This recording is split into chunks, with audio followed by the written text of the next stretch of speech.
Iya. Sudah nonton? Jangan lupa like and share.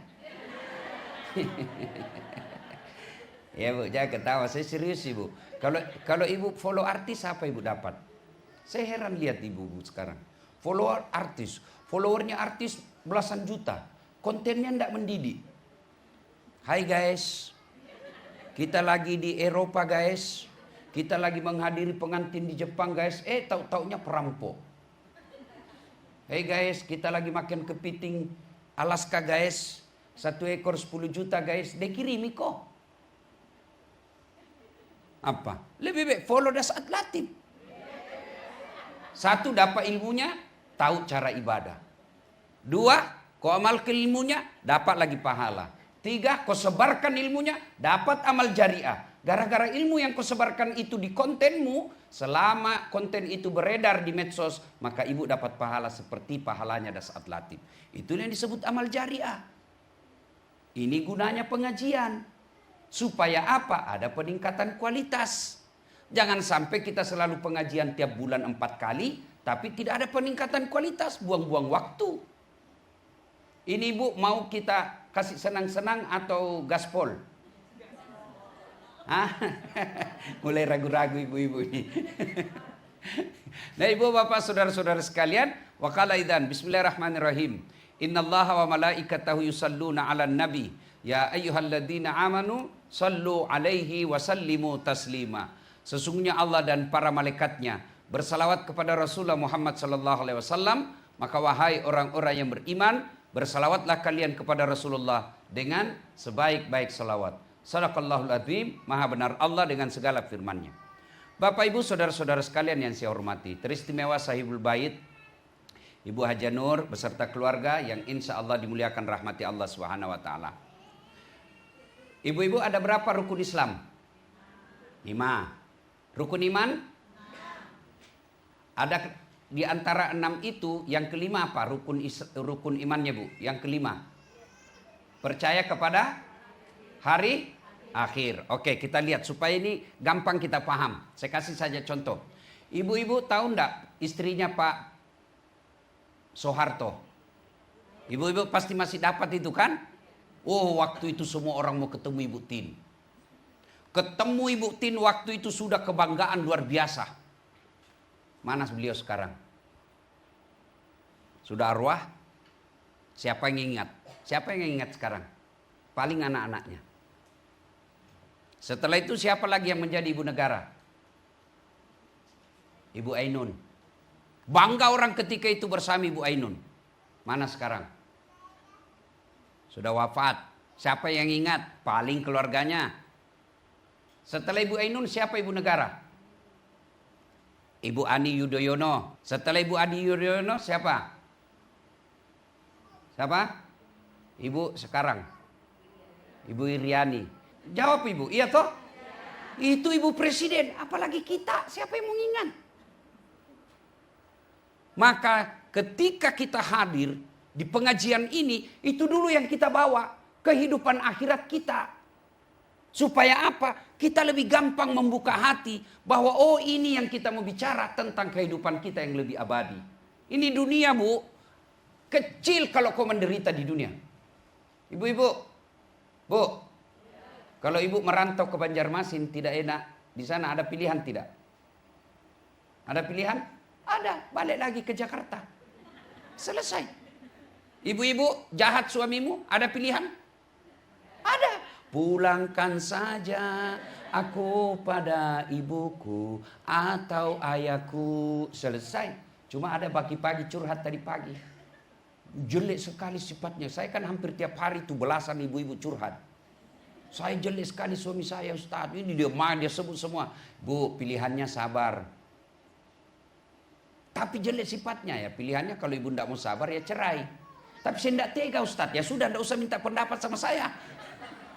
Nah begitu. Nah, ibu-ibu ditugaskan kita ke luar negeri. Ternyata tidak enak. Ada pilihan? Ada, pensiun dini. Selesai. Tapi ibu kalau masuk kubur, ada pilihan tidak? Ada pilihan Bu. Masuk kubur, hendak enak deh keluar dulu. Oh ibu viral satu dunia Bu. Bahkan orang yang tinggal di rumah yang mewah seperti ini, kalau ibu balik lagi, tidak ada yang mau beli, Bu. Iya kan? Pasti mati. Maka itu dulu yang kita buka. Buka bahwa kita pasti mati. Karenanya kita perlu meneladani orang yang bisa membuat kita selamat dunia sampai akhirat. Nah, ibu tahu Rasulullah, rumahnya itu Rasulullah, ibu. Mudah-mudahan ibu pernah lihat. Kalau ibu ke Tanah Suci, makanya jangan cuma ke penjual emas. Ya, masuk juga ke Museum Rasulullah. Di Museum Rasulullah samping Masjid Nabawi itu, lihat rumahnya Nabi. Kalau beliau berdiri, itu kepalanya tersangkut di atapnya. Kalau beliau sujud berjamaah sama Aisyah, tersentuh kakinya kepala Rasulullah, kepalanya Aisyah dengan kakinya Rasulullah. Sehingga Aisyah dijelaskan sering dia ikuti kakinya suaminya. Tapi alhamdulillah beliau ucapkan baiti jannati, rumahku laksana sorga bagiku. Nabi 11 istrinya. Allah Karim 11 istrinya Nabi. Tapi tidak satu pun biniknya pernah mengatakan saya menyesal dengan engkau Muhammad. Setelah Nabi meninggal, tidak ada satupun mantan istri beliau yang menikah lagi. Allah Karim. Bohong kita semua kalau tidak ada masalah. Ada bilang, tidak ada masalahnya, tahu bahagianya rumah tangganya. Bohong. Saya tanya ibu-ibu di Makassar, dia bilang, Ustaz bahagianya rumah tangganya itu. Saya bilang, dari mana ibu tahu? Dia bilang, itu tahu Instagramnya Ustaz, bahagianya. Itu foto ibu 30 detik. Nguploadnya 30 detik. 1 menit. Kau tidak tahu apa yang terjadi 23 jam sekian menit. Pasti yang bagus-bagus dia share.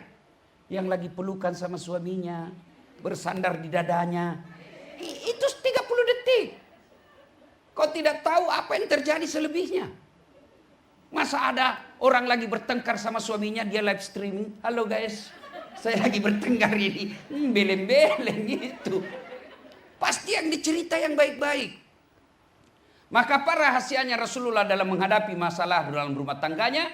Ista'inu bisabri wassalah. Sabar, perbaiki solatmu. Itu rahasianya. Makanya ibu-ibu kalau ada curhat sama saya, Bu, sabar. Berat sabar Ustadz. Ya memang berat. Kenapa? Karena hadiahnya besar. Apa hadiahnya orang sabar? Innallaha ma'as-sabirin. Allah bersama orang-orang yang sabar. Ibu aja ketemu Ibu Nur sudah selfie-selfie. Bahagia. Ibu aja ketemu Dasat sudah selfie. Ketemu Jokowi sudah selfie. Wah guys, kita lagi sama presiden. Padahal presiden sebentar lagi habis. Iya toh? Bagaimana bersama dengan Allah? Maka hadiahnya besar, kuat, cobaan besar. Karena hadiahnya juga besar. Kalau sabar tidak berat, maka hadiahnya cukup kipas angin. Kan sabar berat. Innallaha ma'as-sabirin. Allah bersama dengan orang sabar. Ada ibu yang curhat sama saya, Ustaz begini suamiku, sabar. Tidak ada sudah kali itu ilmu sabar. Bagaimana aplikasinya ilmu sabar? Gampang diucapkan. Mana aplikasinya? Allati iza asabatu musibah qalu inna lillahi wa inna ilaihi raji'un. Tiba-tiba masuk WhatsApp, saya lihat suamimu bonceng cewek. Cantik betul. Inna lillahi wa inna ilaihi raji'un. Oh, berarti suamiku lagi nge-grab. Enak perasaan. Iya kan? Dan ibu-ibu yang merusak kesabaran kita itu bisik-bisik tetangga. Itu yang merusak. Maka hati-hati milih sahabat. Hati-hati milih teman. Tidak semua teman mengajak kita kepada ikan. Dia dengki lihat kita rumah bagus. Dia dengki lihat kita bahagia dengan suami. Dia dengki lihat anak kita taat. Maka dia hasut. Dia bilang, saya sudah miskin, rumah kontra-kontra. Tidak pernah bahagia sama suami saya. Dia hasut orang yang bahagia. Lawan ke suamimu, lawan suamimu, lawan suamimu. Itu bisikan setan. Maka ketika ada sesuatu yang kita tidak enak. Inna lillahi wa inna ilaihi raji'un. Masih muncul. Sabar itu, lihat suami lagi marah-marah. Marah-marah suami bu, ibu balik kanan. Baru ucapkan, inna lillahi wa inna ilaihi. Jangan juga kau tengok wajahnya baru kau bilang inna lillahi. Tambah marah dia. Iya kan? Masya Allah. Mana ada? Rasulullah itu dalam hidupnya sabar. Coba bayangkan. Rasulullah pernah didatangi oleh istri yang paling tua di rumahnya Aisyah. Istri tua ini membawa kue untuk Rasul. Nah, Aisyah yang datang sambut itu kue. Ada sahabat Nabi di dalam. Aisyah menerima itu kue, lalu ditumpah. Cemburu kan? Jadi cemburu itu perempuan bukan soal dia istri ulama atau istri Nabi aja cemburu. Maka saya bilang perempuan itu tahan ditinggal suaminya bertahun-tahun. Tapi dia tidak tahan melihat suaminya cemburu meskipun dia 1 menit. Tidak bisa dia tahan. Maka saya bilang sama laki-laki, jangan kau buat suami istrimu cemburu. Meskipun itu sepupumu, jangan buat dia cemburu. Nah, lalu Aisyah, apakah Nabi tersinggung? Coba bayangkan kalau saya misalnya ini sama teman-teman saya para mubalik.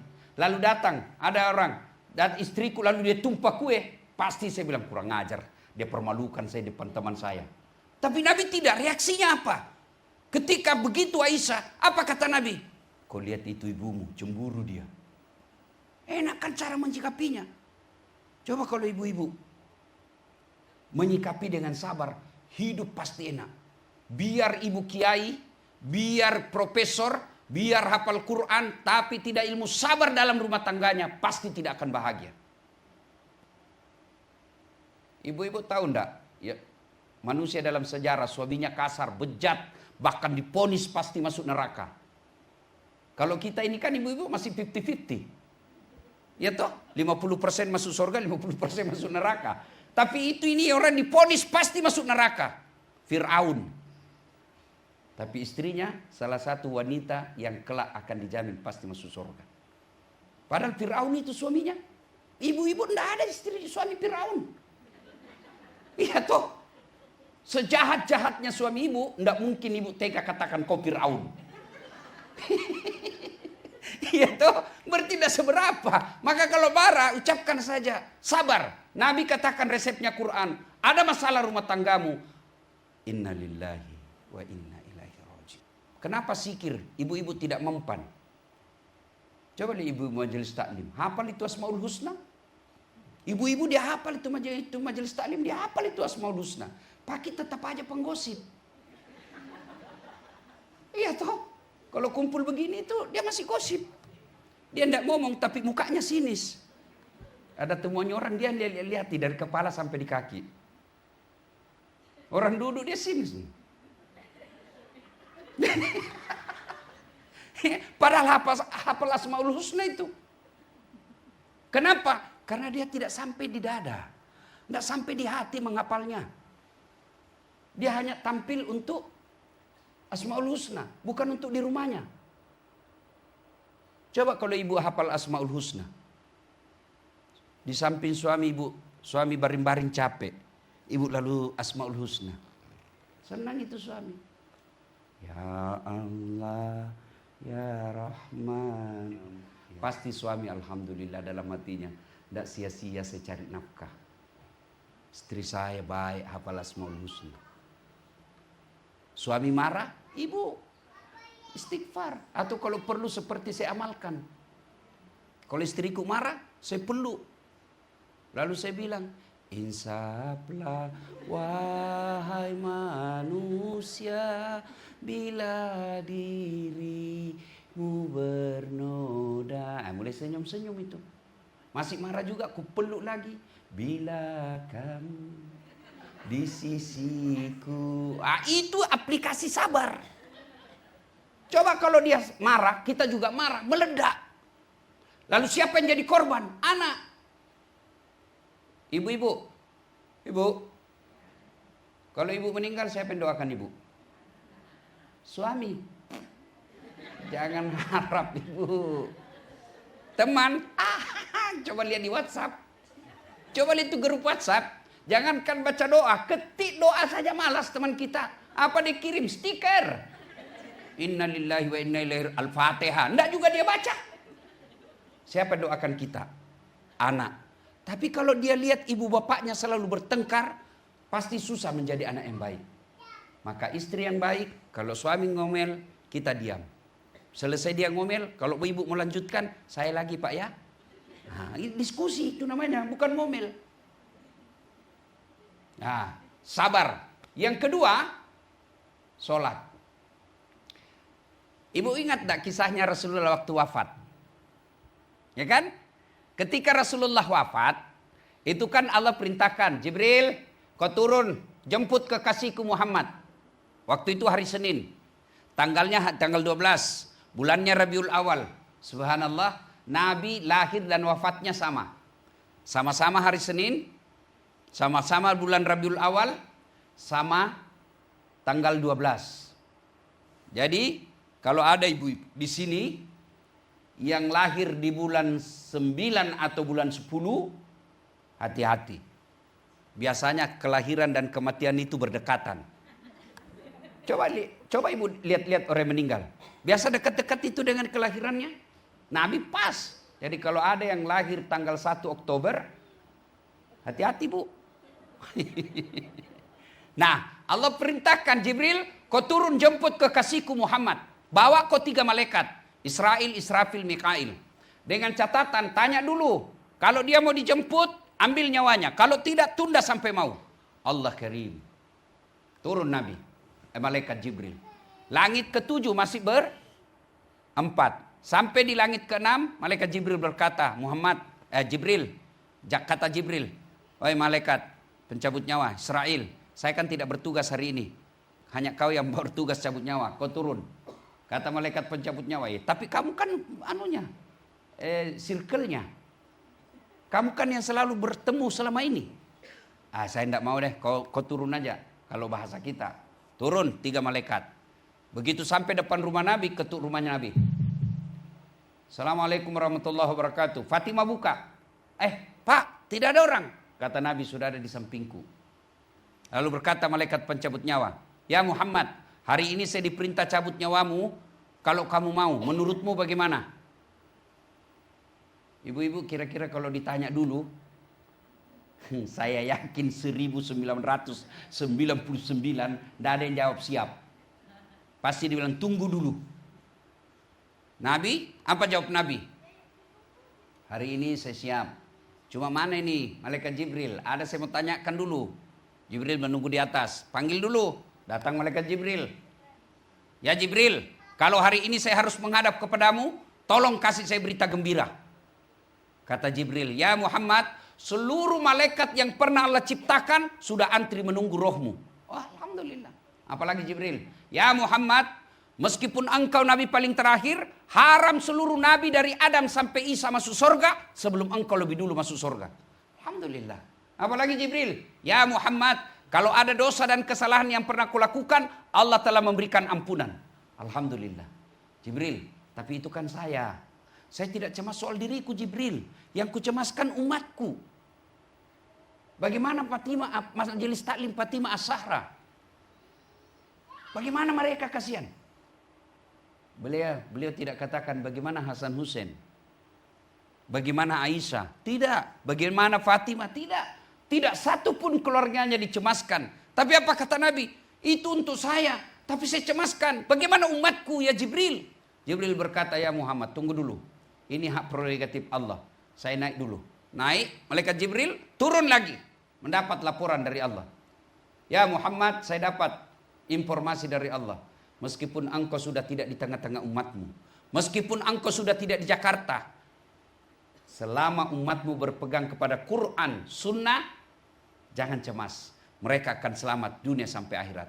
Nabi tersenyum. Lalu Nabi berkata, saya siap. Ada 3 pesan Nabi. Dengar baik-baik. 1, kata Nabi. Jaga sholat kalian. Jaga sholat kalian. Nabi tidak katakan jaga warisanku. Jaga sholat kalian. Ini yang penekanan kita bagi ibu-ibu. Kenapa Nabi selalu mengingatkan jaga sholat kalian? Bahkan beberapa hadis dijelaskan perempuan kalau mau gampang masuk surga, salah satu diantaranya dia sholat. Beberapa hadis juga menjelaskan salah satu sebab perempuan gagal masuk surga karena menganggap enteng sholat. Dan itu saya lihat dalam kehidupan saya sehari-hari. Kapan perempuan banyak tidak sholat? Satu, kalau ada pesta pengantin. Make up. Apa dilarang make up? Tidak. Ibu make up supaya suami tidak malu dan suami bangga di samping. Itu pahala bahkan ibadah. Apa ibu berdosa kalau pakai jilbab yang kelilitan-kelilitan itu? Yang selalu saya istilahkan jilbab sakaratil maut. Saya tadi malam ceramah di Malaysia. Itu jilbabnya ibu-ibu Malaysia, gampang sekali dia pakai. Kain segitiga, kasih peniti satu, selesai. Coba kita di Indonesia. Oh, ada kainnya dulu itu 2 meter, dia ikat-ikat dulu. Dia ikat di lehernya. Kainnya 3 lapis di sini. Ada kuning, biru, dikasih miring lagi sedikit. Ada kembang-kembangnya di sini. Ada juga di atas sini. Nah, karena sudah diikat lehernya susah dia balik. Begini dia balik. Tiba waktu sholat, suaminya bilang, "Bu, kau pergi sholat, saya jualkan kau sawah itu kopi haji. Kau sadar Pak?" "Saya sadar, ini sayang, saya suruh kopi sholat." "Kau ndak lihat ini mikapku? Ini jilbab susah dipakai." Gara-gara jilbab dia tidak sholat. Dan kita ketawa karena mungkin kita pernah mengalami. Iya kan? Jangan marah ibu ya, jangan marah ya. Ibu kalau marah juga ndak apa-apa, saya sudah mau pulang Makassar nanti. Kapan lagi perempuan banyak tidak sholat? Selesai haid, paham keliru. Katanya Ustadz kalau selesai haid, subuh baru mulai. Sekalinya subuh kesiangan. Dia bilang lagi, besok lagi Ustadz. Enggak Bu, kalau ibu bersih, yakin bersih jam 8 malam, sudah wajib sholat isya. Ibu yakin jam 1 malam bersih, ibu sudah wajib sholat isya. Jangan pura-pura, padahal sudah tahu bersih, tapi ibu merasa pura-pura, maka dosa hukumnya. Ibu tahu enggak? Hukuman meninggalkan sholat. Coba buka surah Al-Quran, surah Al-Hajj. Bagi mereka yang selalu anggap remeh sholat. Coba buka Al-Quran, surah Al-Hajj. Situ Allah jelaskan, 1 kali kau tinggalkan sholat, 1 hari kau di neraka. Berapa namanya 1 hari di neraka? 1000 tahun dunia. Bayangkan itu 1000 tahun. Jadi kalau 5 kali sehari semalam, 5000 tahun. Oh, kok lama betul? Ibu pikir lama karena bandingkan dunia. Akhirat itu tidak ada akhirnya, abadi. Dan ibu mau tahu itu api neraka, buka itu kitab Durratun Nasihin. Kerikilnya neraka diletakkan di kakinya, saking panasnya mendidih sampai kotaknya. Itu yang paling ringan. Kalau ibu masih percaya akhirat. Beda kalau ibu sudah tidak percaya akhirat. Kenapa saya sebut tadi ibu-ibu negara itu? Supaya ibu yakin ibu negara aja mati. Istri presiden aja mati. Dan tidak ada lagi yang mau ingat kecuali keluarganya. Kadangkala ibu-ibu dibodohi oleh mikap tidak sholat. Saya percaya ibu-ibu di sini tidak berani berselingkuh. Tidak berani makan barang haram. Tapi mungkin ada di antara kita yang masih melalaikan sholat sekali-sekali. Padahal sholat itu puncak penghambaan kepada Allah. Kalau ibu tidak haji, insya Allah masih tetap Islam. Ibu tidak bayar zakat, tetap Islam. Tapi kalau tidak sholat, jelas Al-Fat 29. Muhammad Rasulullah. Walladzina ma'ahu asidda'u 'alal kuffar ruhama'u bainahum tarahum ruk'an sujada. Orang Islam itu rukuk dan sujud kata Allah. Sholat 5 waktu. Kalau dia tidak sholat kata Nabi, dia kafir di hadapan Allah. Bahkan Imam Syafi'i menghukumi orang yang tidak sholat, jangan kau sholati ketika dia mati. Jadi, sholat. Kata Nabi, ketika sakaratul maut, jaga sholatmu. Yang kedua, dengar baik-baik. Apalagi pesan Nabi, jaga perempuan di antara kalian. Nabi istimewakan lagi tuh perempuan. Nabi tidak bilang jaga suamimu. Ibu tahu enggak istimewanya itu perempuan Islam? Ibu sebelum diadili di akhirat ada 4 laki-laki yang lindungi ibu. Sebelum ibu dipanggil, 4 laki-laki di depan ditanya, mana bapaknya? Kok bisa anaknya begitu? Bapak dulu. Mana suaminya? Suaminya ibu. Mana anak laki-lakinya? Mana saudara laki-lakinya? 4 laki-laki lindungi ibu. Kami laki-laki langsung dorong masuk. Yang ketawa saya suruh sini. Dan hebatnya itu perempuan Islam, dia tidak tanggung dosanya suaminya. Andai saja Islam itu tanggung dosa suami, istrinya Fir'aun tidak masuk surga. Kenapa? Suaminya mengaku Tuhan. Tapi tidak. Itu hebatnya perempuan Islam. Suamimu pesina, suamimu nyembah berhala, pemabuk dan lain sebagainya. Tapi ibu menjadi wanita soleha. Kata Nabi, tadahulul jannati bisalam. Silakan kau masuk surga dari pintu yang mana kau suka. Kau silakan pilih di pintu. Nanya beda kami laki-laki. Ditanggung ibu dunia akhirat. Saya meskipun ustadz, tapi istri saya tidak sholat, dicari. Mana ini suaminya ini? Saya ustadz, penceramah. Tapi istri saya tukang gosip. Kenapa begini istrimu? Kau kecana kemari ceramah. Kenapa istrimu begini? Saya penceramah tapi istri saya tidak bayar utang puasanya. Kenapa itu istrimu tidak bayar utang puasanya? Dicari. Itu di akhirat. Apalagi di dunia. Ibu pikir dunia ditanggung ibu di dunia. Maksudnya apa Ustaz? Malu juga kita laki-laki kalau sudah 2 kali lebaran istri. Itu terus baju-barunya. Malu kita. Kita pulang kampung, ada istrinya adik, ada istrinya kakak. Istrinya yang 2 ini pakai baju baru, istri kita enggak. Malu kita. Ditanggung. Dipikir bagaimana supaya istri bisa pakai mobil mewah. Dipikir bagaimana supaya istri buka glowing. Dipikir semua itu. Mana ibu pernah pikir suaminya supaya bisa beli emas? Enggak kan? Maka itulah sebabnya, kata Nabi, ridanya suami, ridanya Allah tergantung ridanya suami. Maka Allah katakan melalui nabinya, jaga perempuanmu. Apa yang perempuan perlu dijaga? Perempuan. 1, tidak boleh keluar rumah tanpa izin suami. Coba ibu dengar kisahnya lagi nih, sahabat Nabi. Ya. Melapor ibu-ibu kepada Nabi. Ya Rasulullah, keterlaluan itu tetanggaku. Kenapa? Masa ibunya dari sakit sakaratil maut sampai dimakamkan. 3 kali saya datang panggil ya Rasul. Dia tidak datang-datang. Woi. Kok bisa itu anak? Ya Rasul, katanya suaminya pergi cari nafkah. Dipesan sama suaminya, jangan kau keluar rumah sebelum saya pulang. Sakit ibunya, datang tetangganya panggil, ibumu sakit. Kopi, saya mau sekali pergi lihat, tapi saya dipesan suami, tidak boleh pulang, tidak boleh keluar sebelum saya pulang. Sakaratil maut, datang lagi, mamamu sudah mau mati. Kau datang lagi, tidak bisa, suami saya belum pulang. Datang lagi, terakhir kasihan kopi lihat mamamu mau dikuburkan. Suami saya belum pulang. Dengar ini, apa Nabi marah? Dengar ibu. Kata Nabi, alhamdulillah diampuni ibu yang meninggal karena punya anak yang taat terhadap perintah suaminya. Jangan lagi ibu-ibu marah ya. Kenapa saya bahas ini? Karena pesertanya ibu-ibu. Untuk apa bapak-bapak saya semes kalau tidak ada di sini? Iya kan? Makanya lain kali kalau pengajian perlu juga bikin pengajian khusus bapak-bapak. Tapi bapak-bapak tenang ibu. Metodenya itu saya lihat ibu-ibu kalau dia nasihati suaminya, dia baring-baring baru dia putar ceramahnya dasat. Kau lihat itu suami yang baik. Dia putar juga suaminya, ini istri yang baik. Ya. Nah ibu bapak saudara ibu-ibu yang saya muliakan. Ibu tahu enggak seandainya tidak ada Rasulullah? Tidak ada harkat dan martabatnya itu perempuan. Namanya masyarakat jahiliyah ibu, itu perempuan dianggap aib. Lahir hanya untuk melahirkan. Tugasnya pun kalau dia besar 3. Dapur, kasur, sumur. Sumur, dapur, kasur. Kasur, dapur, sumur. Di situ aja mutar-mutar. Bahkan zaman jahiliyah itu perempuan bu, boleh barter.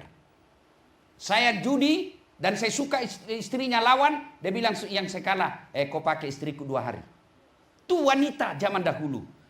Turun Rasulullah memuliakan Islam. Wanita adalah tiangnya negara. Coba luar biasa. Bahkan ulama mengatakan perempuan itu ibarat 5 jari. Perempuan ini jari manis. Jari kelingking. Coba lihat ini jari kelingking bu. Kecil tapi mana-mana saja dia bisa masuk. Masuk. Itu, perempuan itu lemah tapi bisa menghancurkan satu kepala negara. Nah ibu-ibu yang saya muliakan, Maulid ini adalah wujud kecintaan kepada Rasul. Yang kedua, kalau mencintai Rasul, bagaimana cara mencintai Rasul? Banyak berselawat.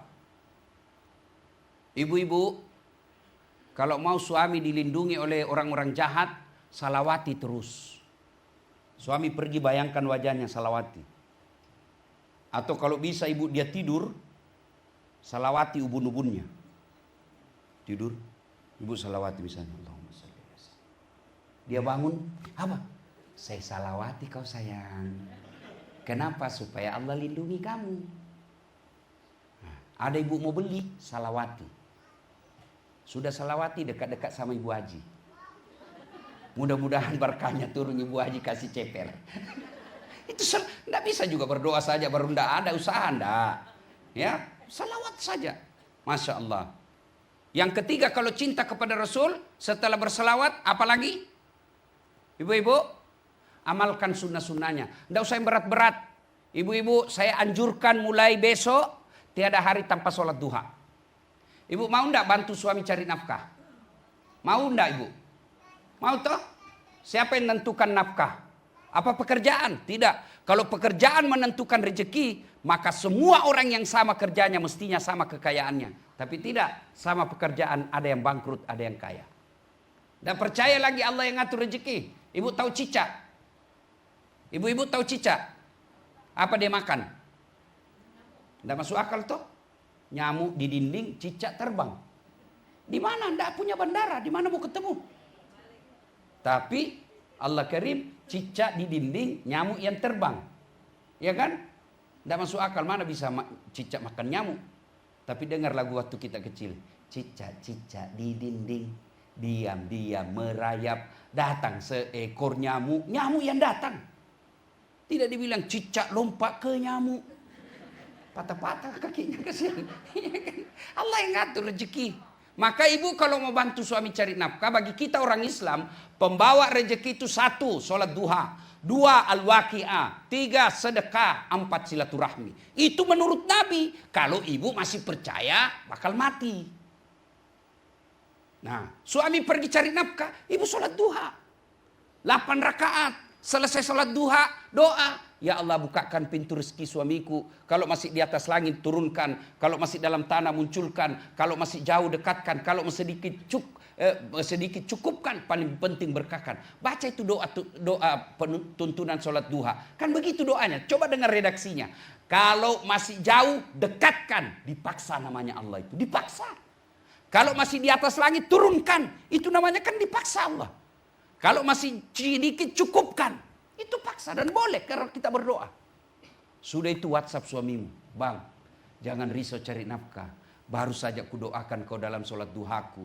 Mudah-mudahan Allah lapangkan rezekimu. Salam sayang selalu dari istrimu di rumah. Itu suami kalau dapat begitu langsung dikasih lihat sama temannya warung kopi. Kau lihat istriku. Kenapa Ustaz tahu? Karena saya begitu. Enak kalau tiba-tiba dapat WhatsApp. Istri saya lagi hafal hadis anak saya. Tapi kalau yang ini, Ustaz jangan singgah beli pembalut. Saya sembunyi. Tracing jadi. Anda mau dakwah, tidak usah dulu di Saudi.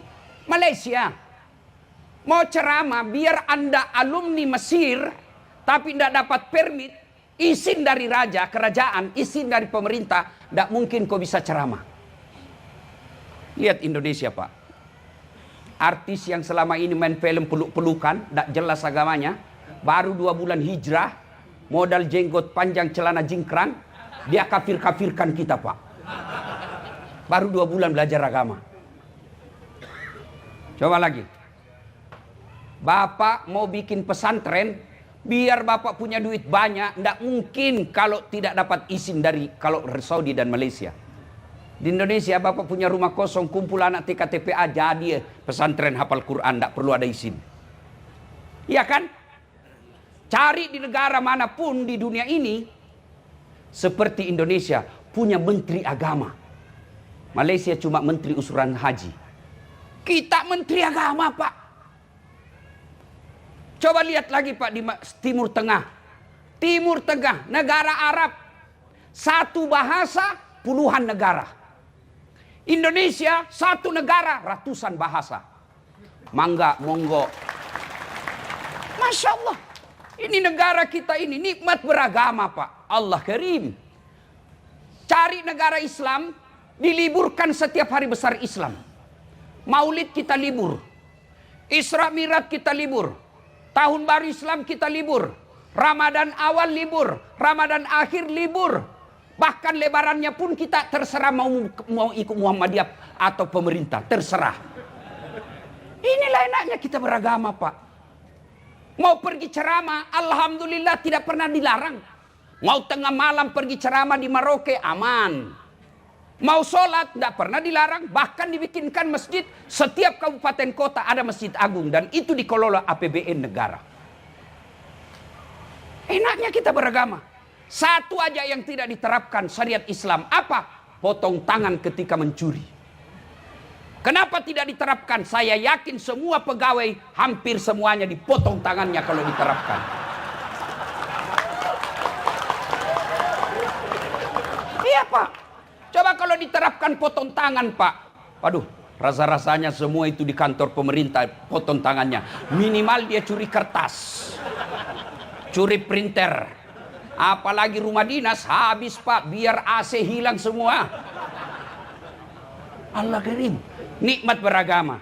Yang kedua adalah nikmat alam.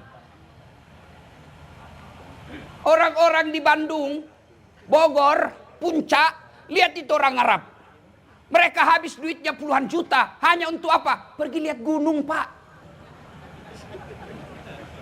Orang Bandung tidak perlu kau keluarkan uang mau lihat gunung. Cukup kau keluar dari rumahmu. Oh gunung. Orang Australia habis duitnya belahan juta sampai puluhan juta. Hanya mau pergi lihat sawah di Bali. Hanya mau pergi lihat sawah Pak. Dia tinggalkan pekerjaannya, dia tinggalkan keluarganya berhari-hari. Cuma mau lihat sawah. Di Bandung silakan kau keluar rumah sawah terhampar. Masya Allah. Dalam tanahnya Indonesia ada nikel, ada emas, ada batu bara. Di atasnya ada sawit, ada janda-janda. Oh Masya Allah. Luar biasa Pak. Seandainya saya calon bupati dan wakil bupati, saya program menyantuni janda-janda. Pasti penyokongnya banyak janda Pak. Ayo, nikmat alam. Bapak coba deh lihat kalau Bapak pergi ke Saudi, dari Mekah ke Madinah, Madinah ke Mekah, lihat itu Pak, padang pasir. Kita alhamdulillah dari Jakarta ke Bandung, yes. Kanan sawah, kiri ada kadang ke air terjun kita lihat. Masya Allah nikmat betul ini negara kita Pak. Nikmat alam. Yang ketiga nikmat aman. Luar biasa negara kita ini. Oleh karena tiga nikmat ini, maka perlu dikelola dengan baik. Siapa yang harus kelola? Dalam Islam namanya khalifah. Apa itu khalifah? Jangan sangka buruk. Seolah-olah khalifah itu potong tangan. Khalifah itu saya punya makan. Saya makan sendiri. Bukan khalifah namanya itu. Dasat namanya pribadiku. Tapi kalau saya punya makan, saya pikir bagaimana supaya anakku bisa makan. Saya pikir agar tetanggaku bisa menikmatinya. Saya pikir agar 10 tahun yang akan datang tetap dimakan makanan yang sama. Itu namanya khalifah.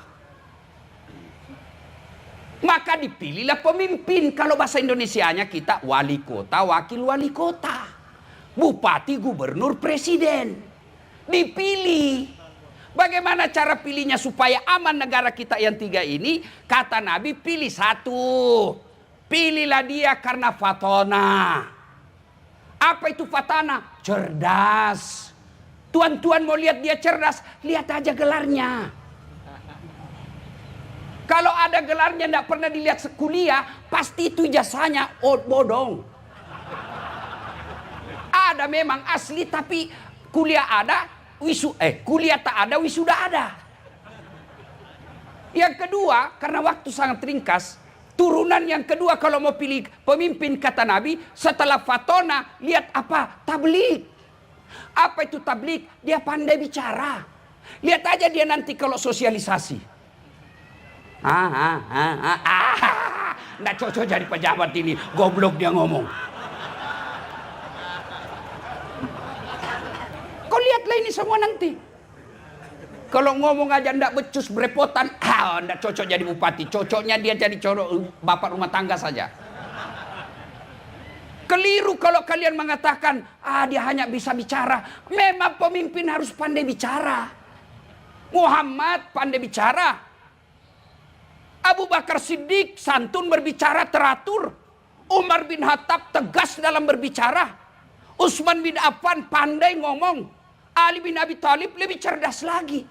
Saya punya ide, saya punya pikiran. Hebat sekali pikiran saya. Tapi saya tidak bisa transfer. Bagaimana kepala dinas saya mau tahu? Pokoknya kau harus tahu apa yang di otakku. Jelaskan dulu, Pak. Maka pentingnya bicara dalam fakultas komunikasi yang saya ajarkan, ada khusus dilatih berbicara, namanya public speaking. Dipelajari itu, Pak, pandai bicara. Nah, pejabat kita ini kadang-kala saya heran, Pak. Bikin naskah bukan dia bikin naskah, Pak. Dia tinggal baca. Coba lihat itu pejabat, Pak. Sudah setiap itu ada datang ajudannya bawa. Mohon maaf, Pak.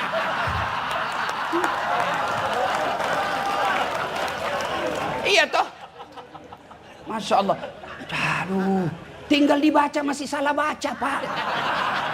Bagaimana kau mau jadi kelola ini 3A? Bisa mungkin kau kelola, tapi habis di 5 tahun pertama. Khalifah itu tidak boleh habis ketika 5 tahun pertama, periode kedua. Tapi dia abadi, itu namanya khalifah. Kau punya padi, kalau habis di tahun 10 kau memimpin, itu bukan khalifah. Khalifah itu berkesinambungan. Maka dipilih.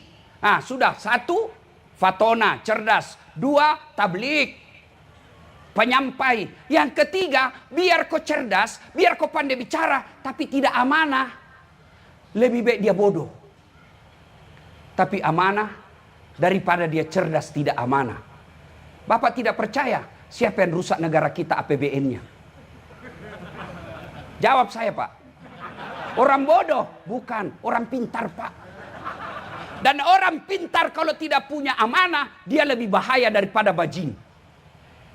Bajing, Pak, dia cuma makan kacang-kacangan. Bajingan, aspal, semen, beton.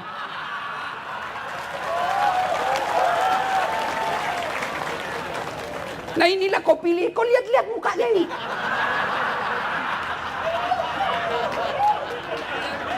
Jangan marah, Pak, ya. Jangan marah, Pak. Jangan marah, Pak. Jangan marah, Pak. Ini gunanya dakwah. Ini gunanya dakwah. Kasihan Bapak kalau habis uangmu puluhan miliar lalu kau masuk neraka. Saya bilang, adakah orang yang lebih bodoh dari mereka yang keluarin uang beli partai 20 miliar, ya, sosialisasi 5 miliar, dan lain sebagainya, sampai 40 miliar habis duitnya, lalu masuk neraka. Adakah orang yang lebih bodoh dari ini? Kalau saya punya uang 50 miliar, Pak, 10 miliar saya pakai sogok istriku supaya saya bisa kawin lagi. Jelas, Pak. Saya nikmati. 5 miliar saya bikin masjid atas nama istri saya dan ibu saya 5 miliar. 10 miliar masih ada sisanya 20 miliar. Itu Pak Ustaz. Masya Allah. Iya, Pak. Ngapain kita mau jadi pemimpin habis duit kalau hanya membuat kita masuk neraka? Ini gunanya saya nasihatin Bapak. Makanya jangan marah. Bapak mau marah enggak apa-apa, saya juga mau pulang. Jelas kan? Kalau tidak amanah, nah saudara-saudaraku, amanah itu, kata amanah itu abstrak. Bagaimana mengkonkretkannya? Gampang. Kalau dia incumbent, paling gampang dilihat amanah atau tidak. Caranya apa? Lihat janji-janjinya kampanye 5 tahun yang lalu. Kalau dia tidak amalkan, ganti. Jelas kan? Kalau dia pernah jadi anggota DPR, lihat aja dia. Setelah dia jadi terpilih, apa dia masih datang menyapa rakyat? Coba, selesai. Gampang sekali tuh lihat amanah. Variabelnya gampang. Lihat janjinya, lihat visi misinya, diamalkan atau tidak. Coba lihat kita rakyat ini, Pak. Pak Kapolres, serasa-rasanya tidak ada rakyat yang mau rusuh. Yang kadang mau bikin rusuh itu Pak tim sukses.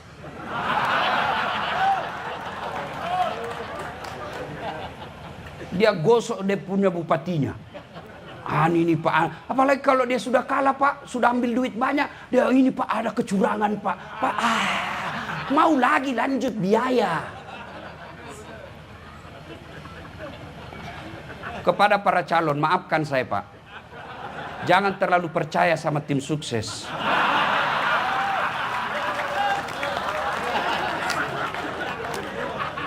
Maafkan saya Pak, daripada Bapak mewakilkan diri untuk menyapa, lebih baik Bapak datang menyapa langsung kepada masyarakat. Dari rumah ke rumah, dari pintu ke pintu. Kalau niatnya Bapak tulus, langkah-langkah Bapak Pak, jihad fisabilillah. Kalau percayakan sama tim sukses Pak, wah ini Pak, ini ada majelis taklim, 400 pesertanya Pak, tapi beliau minta baju seragam. Mulai masuk proposalnya itu. Daripada itu Bapak menyapa, capek, risiko, siapa suruh kau calon? Kalau nggak mau capek, nggak usah calon. Amanah. Yang keempat, saya ulang ya, 1 cerdas, 2 pandai bicara, 3 amanah, yang keempat dapat dipercaya. Amanah itu kekuasaan, dapat dipercaya itu ngomongnya lihat. Kalau dia banyak bohongnya, jangan Pak. Dan kalau dia muslim, paling gampang saudaraku. Kalau dia muslim, paling gampang. Lihat sholatnya. Kalau dia tidak sholat, jangan kau percaya. Tuhannya saja dia tipu. Bagaimana caranya ditahu dia sholat atau tidak? Gampang. Bapak tanya sahabatnya. Kalau Bapak tanya dia, Tuhan sholat? Oh pasti dong.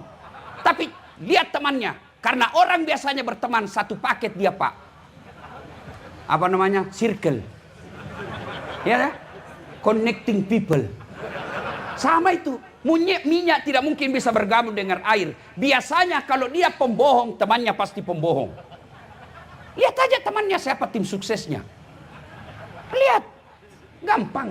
Cuma kan kita ini mau jadi pemimpin, mau jadi wali kota, mau jadi bupati, gubernur, kepala daerah, modalnya apa? Doa. Jangan salah paham. Doa yang saya maksud adalah dana operasional awal, dana operasional akhir.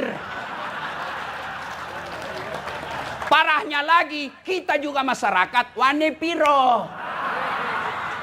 Hancur. Akhirnya apa? Terpilihlah pemimpin. Bukan memikirkan rakyatnya, tapi memikirkan tim sukses dan partainya.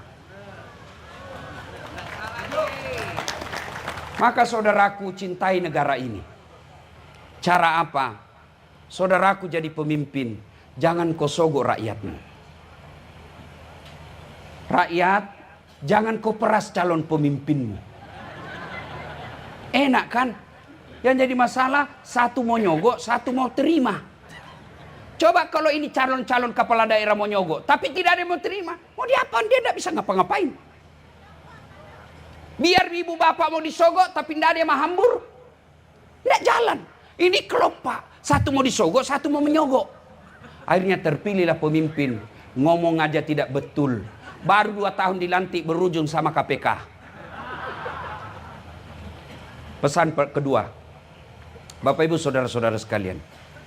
Pilkada, pesta demokrasi. Ketika bapak ibu mendengar kata pesta, yang ada di benak kita adalah senang-senang. Pesta pengantin pasti senang-senang. Pesta ulang tahun pasti senang-senang. Tidak ada orang bilang pesta kematian. Pesta pasti senang-senang. Maka ciptakan ini menjadi bersenang-senang kita memilih pemimpin. Cuma kadang yang membuat kita berpecah belah, ya kan? 1, pilkada. Pilkada jangan membuat kalian berpecah belah. Mohon maaf, boleh Bapak jawab pertanyaan saya? Masih ingat Pilpres 2019? Masih? Siapa calon presiden waktu itu? Bapak Joko Widodo dengan Bapak Prabowo. Siapa yang menang? Bapak Joko Widodo. Siapa menterinya? Prabowo. Waktu debat, satu paket. Kalian Yang sejak ada WhatsApp satu grup, sejak ada Perumnas bertetangga dengan tetanggamu, persoalan beda pilihan 2019 sampai sekarang masih musuh, itulah aslinya beleng-beleng. Kalau tim sukses saling nyerang, wajar. Kenapa? Dia mau jadi menteri. Kontraktor saling serang, wajar. Dia mau dapat proyek. Kalau kita rakyat biasa, kau mau dapat apa? Memang kalau kau sakit, dia datang musuh kamu.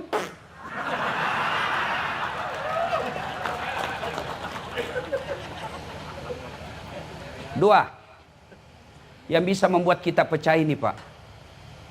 Kesombongan. Apa yang kau mau sombongkan? Coba lihat di tempat ini. Siapa paling tinggi jabatannya kalau di kantor pemerintah? Ini 2 PJ. Wali kota dan bupati. Pemain pengganti, Pak. Pemain antar waktu. Terpilih. Wabillahi taufiq wal hidayah, keluar, Pak. Bapak mau pasti begitu selesai terpilih, Pak, Bapak mau pakai Garuda, lewat orang bilang, waduh sudah sakit ini Bapak ini. Apa yang kau mau sombongkan? Ini Kapolres. Mau sombong? Bisa jadi Kapolres karena disenang Kapolri. Kalau tidak, wabillahi taufiq wal hidayah. Ini yang ceramah. Mau sombong? Oh, dasar, jangan kau sombong. Kau bisa jadi penceramah karena ada yang nonton. Coba kalau si ceramah di sini tidak ada yang nonton. 2 jam berapi-rapi. Lewat Pak Tri. Sudah lama sakit itu, Ustaz. Apa yang kita mau sombongkan? PJ aja. Tidak boleh sombong. Tapi inilah manusia paling beruntung. Tidak perlu beli partai, tidak perlu pasang baleho. Tidak boleh sombong, Pak. Kapolres, tidak boleh sombong. Ini tentara. Dan sombong, Pak, paling takut sama istrinya. Kalau saya, Pak, tidak pernah saya takut sama istri, Pak. Tidak ada orang Bugis takut sama istrinya, Pak. Cuma orang Bugis, istrinya lebih berani. Nah, Pak. Nah, apa yang kita mau sombongkan? Ini yang calon. Bapak baru calon, Pak. Ayo. Maka saudaraku, ada satu manusia, dia pejabat. Kalau sekarang namanya pejabat, dulu zamannya dia namanya raja. Kaya sampai kekayaannya masih dikejar sampai sekarang di Mesir. Punya pasukan gagah berani, tidak ada yang berani lihat matanya itu raja. Namanya Fir'aun. Tapi karena sombong, Allah hinakan Fir'aun. Sampai detik ini dijelaskan dalam Quran, Fir'aun haram masuk surga. Kalau kita, Pak, masih 50-50. 50% masuk neraka, 50% masuk surga, Pak. Fir'aun sudah diponis haram masuk neraka, masuk surga. Apa cukup sampai di situ laknat Allah? Tidak. Allah laknat Fir'aun. Tidak ada orang suka itu Fir'aun. Sampai detik ini tidak ada orang Cimahi mau kasih nama anaknya Fir'aun. Ya. Maka kalau boleh berpesan kepada tuan-tuan yang terpilih kelak, jangan kau sombong. Rendah hati. Kesombongan membuat orang bisa putus persaudaraan. Kok bisa? Kau remehkan orang. Pakai barang mahal, sombong. Tidak. Bapak jadi pejabat, punya harta mahal. Boleh pakai. Yang penting Bapak bisa buktikan itu bukan bagian uang negara. Tapi sebaiknya selama menjabat, Pak, tunda dulu.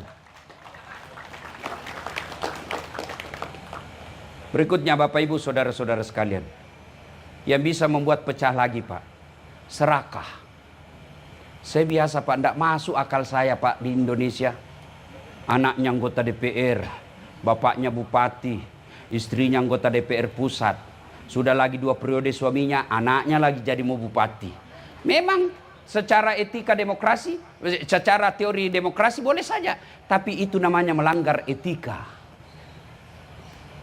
Boleh, tapi orang mulai jengkel sama satu keluarga.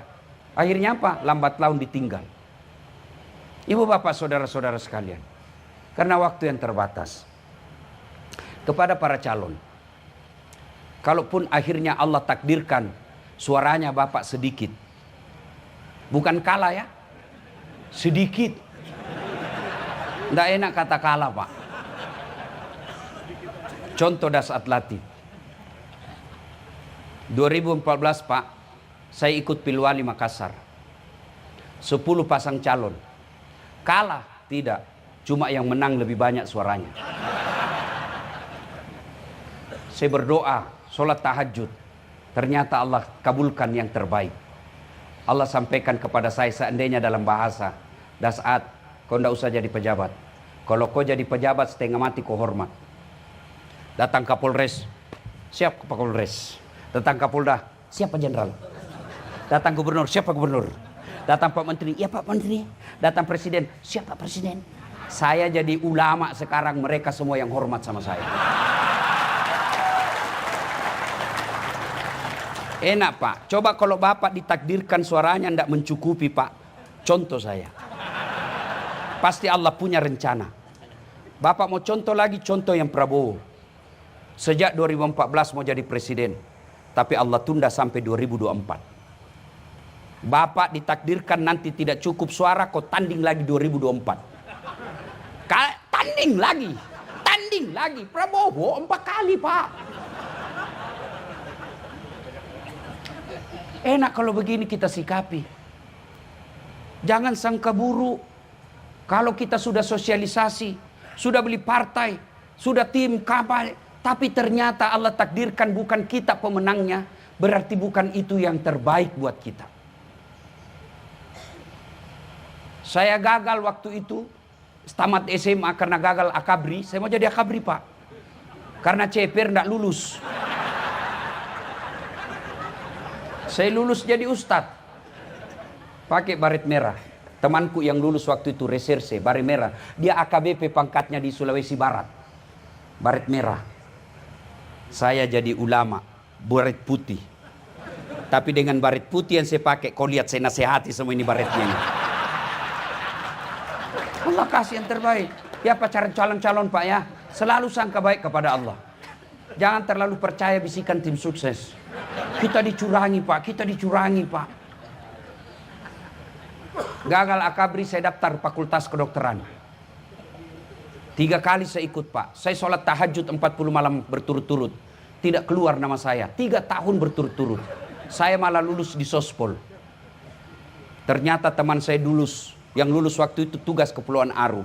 Mau lebaran saya telepon, kau pulang lebaran? Enggak Ustaz.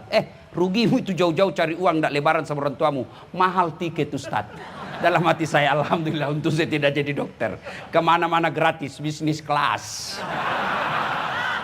Tidak pernah beli tiket. Siapa yang belikan? Pak Tri. Apa? Enakkah kalau kita gembira-gembira seperti ini Pak ya? Enak. Ngapain? Maka saudaraku yang ada tuan-tuan ini, jabat tanganlah di samping kiri kananmu Pak. Biasa ini Pak. Jangan merasa malu Pak. Biasa. Bapak sudah terpilih lolos calon Pak. Itu sudah nikmat. Banyak yang mau calon tidak lulus Pak. Jadi enak kan begini. Minimal sudah terpasang kita punya foto di baleho-baleho. Wah, panggil sepupu, kau tengok itu sepupumu. Ada di pohon mangga.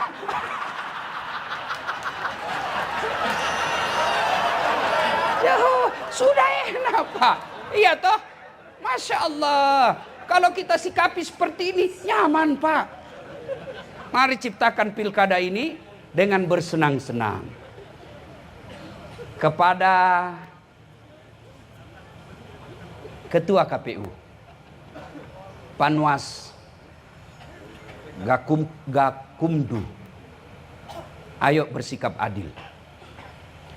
Orang bisa rusuh Pak bukan karena haknya diambil. Coba lihat di penjara Pak. Hak kebebasannya itu sudah diambil Pak, tapi tidak rusuh. Kapan dia rusuh di dalam penjara? Kapan dia rusuh di penjara Pak? Kalau penghuni sama-sama, satu dikasih teh kopi, satu dikasih air biasa, merasa tidak diperlakukan adil. Ini mereka-mereka insya Allah tidak akan ribut selama di KPU melakukan keadilan. Selama Kapolres berdiri tegak pada sisi yang tepat. Tidak ke kanan, tidak ke kiri.